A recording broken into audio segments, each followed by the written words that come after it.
day, earth is gouged, forests felled, hills leveled. Highways and cities and suburbs leap upwards, downwards, sidewards, wherever man can go. Ours is a dynamic economy. We're growing and growing fast. For this growth, we're paying a price. We're carving up our wilderness. The quiet beauty of our national heritage is fast disappearing.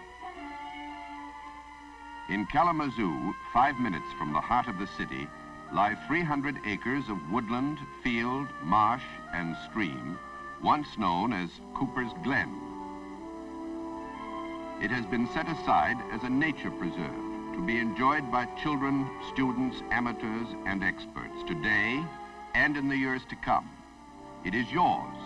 It is paid for.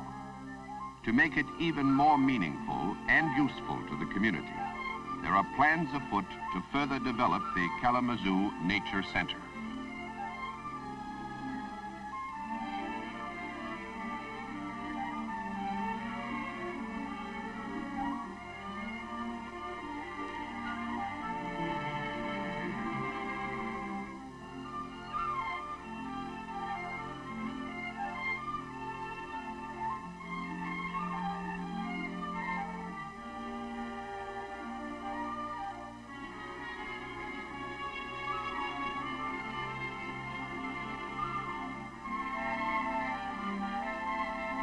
A child looks up at a tree. The leaves are gone. The branches are iced. He asks, "Is it dead?" A tadpole wriggles away, but not fast enough. Will it really grow up to be a frog? Is the owl really wise? We teach the child the answers in school, and we've got good schools. Nature and conservation are very much a part of the curriculum. We can teach the child the answers in school, but the child can teach himself outdoors. Which lesson do you remember best? The one you are taught or the one you taught yourself? Is a snake warm? This girl knows, and she'll never forget the answer. Is the answer important? Yes, it is very important. By learning the wonders of nature, we learn the wonders of God. We discover the secrets of life itself. We come to know the balance, the order, the symmetry of a plan so big, so vast, that it teaches us to be humble. But random experience alone is not enough. The best possible environment for learning includes a catalyst in the form of an interpreter. And you in Kalamazoo are fortunate to have not only an area set aside for nature study, but to have also a well-trained staff to guide and speed the learning process. This staff works under a volunteer board of directors.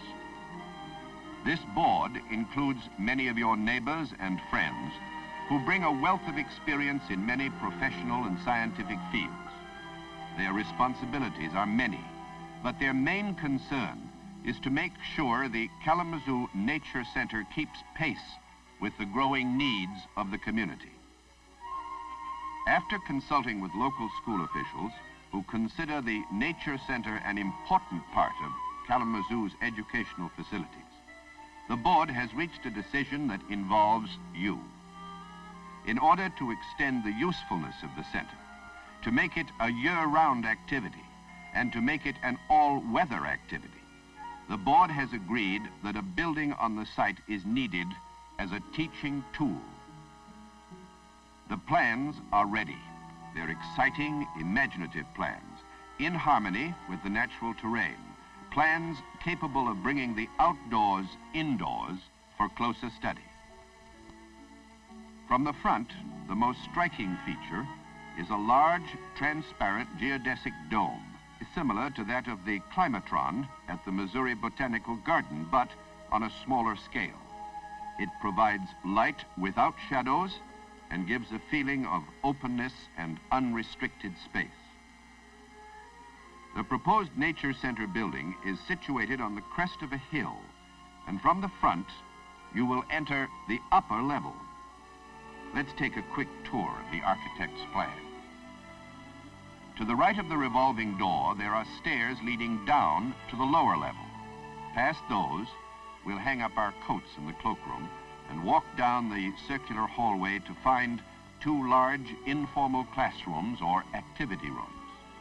For a large group, the dividing wall folds back to form one big room. Adjoining this multi-purpose space is a small office for an instructor. On the other side of his office, a well-equipped natural science laboratory where students and staff will have access to the tools they need for their work. Next, a workroom or shop where exhibits can be assembled and equipment maintained. Then, a small but very important area, the darkroom. Two even smaller rooms next, one for storage and the other a coffee kitchen for snacks and light refreshments. Some of these might be enjoyed by the members in the members' room. This will be a cross between a lounge and a small meeting room. And like the two big activity rooms we visited earlier, a folding partition can be drawn back to combine the members' room with the library. A solid wall of bookshelves provides space for over 2,000 reference books on wildlife, nature, and conservation. Then a cluster of small offices and workspace, restrooms, and a counter where visitors may purchase literature, periodicals, and souvenirs. Coming up, the real center of attraction. You enter a glassed-in balcony. Above, the plastic dome. Below, the rain room with a small pond, tree, and bushes. Sunlight, water, growing things brought inside for closer study. You descend a circular ramp. Why a ramp? One reason, not everyone can use stairs. Some of us depend on wheelchairs. Now, below ground level. You've left the lecture, the laboratory, the library above. You're deep in a living, breathing theater of nature. On the outer walls, a series of three-dimensional panoramas. One showing what our countryside looked like before and after the glaciers sliced across our land. Another showing local plant and animal communities and how they depend on each other. A third showing how important good conservation practices can be to our future. Along with the more or less permanent displays, a surprise. A short walk down an underground corridor and you come upon a vista of marshland, real marshland. Just as a frame sets off a painting, this approach will intensify the effect of the view. Similarly, another corridor leads to a glen of beech and maple trees, a perfect example of a building related to its surroundings. Most of the native wild animals are nocturnal creatures, sleeping in the day, frolicking by night. For the benefit of visitors to the center, this cycle will be inverted by the use of red fluorescent lamps. Day will become night to these animals, and you will see them in action. Each month, a special exhibit will be on display by the stairs. A typical exhibit might be the forest food chain. The plant is eaten by the insect by the frog by the snake, and the snake by the owl. These links in the chain of food relationships in the forest illustrate the balance of nature. And that's your tour of the architect's plans. And who is the architect? Alden B, a man who has achieved an impressive record as a bold innovator, as one who is skilled in the use of new, unusual materials. This is the Kalamazoo area today. 1,600,000 people within a 60-mile radius, including 50,000 students from first graders to postgraduates. What is projected for the near future? In less than 10 years, 2 million people, including 62,000 students. In less than 10 years, if past history applies, construction costs will increase another 30%. The time for a Kalamazoo Nature Center building is now. There are many who share this belief. Here to speak for them is Dr. H. Lewis Betts, Jr., Chairman of the Campaign Committee and President of the Board of Directors. Dr. Betts. I want to assure you that what has been proposed here has been thought out carefully from every aspect, educational, recreational, and financial. We will not duplicate established programs of natural science education and recreation in this area. We've received enthusiastic encouragement from many national, state, and local groups. Among these are the National Audubon Society, World Science Institute, Boy Scouts and Girl Scouts, Michigan United Conservation Clubs, Michigan Audubon Society, the W.K. Kellogg Bird Sanctuary, whose director is a member of the Nature Center's Board of Directors, and in Kalamazoo, the Public Museum, Garden Clubs, Audubon Society, and especially from the schools.